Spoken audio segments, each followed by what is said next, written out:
আমাদের দেশটা উন্নত হওয়ার না কারণ আমার যেটা ধারণা সেটা হচ্ছে যে অতিরিক্ত নেতা।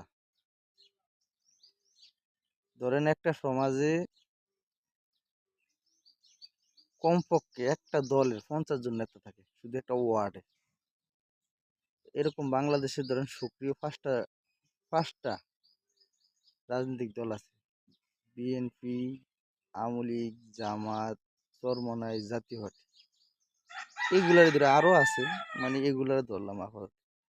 এরকম একটা দলের এরই 50 জন করে একটা ওয়ার্ডে নেতা আছে। ধরেন মেন দলের সভাপতি সেক্রেটারি মিলে 5 জন, ছাত্র সংগঠন, তারপরে আছে যা কৃষক, শ্রমিক, জেলে, এরকম সব টব মিলিয়া 50 জন নেতা থাকে একটা ওয়ার্ডে। তো এখন এই ওয়ার্ডে 10 বস্তা চাউল আসলে, সরকারি চাউল আসলে,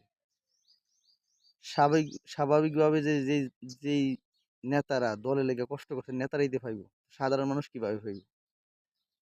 ধরেন এলাকায় একটা রাস্তার কাজ আছে, আগে তো নেতারাই খাইব, খাওয়ার পর যদি থাকে তাহলে সেনা রাস্তা হইব। তো আমাদের দেশটা উন্নত না হওয়ার কারণ মূলত এই নেতা, অতিরিক্ত নেতা।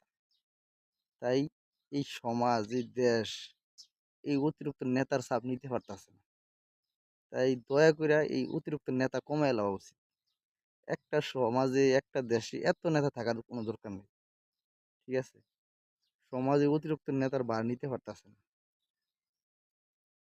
ধন্যবাদ।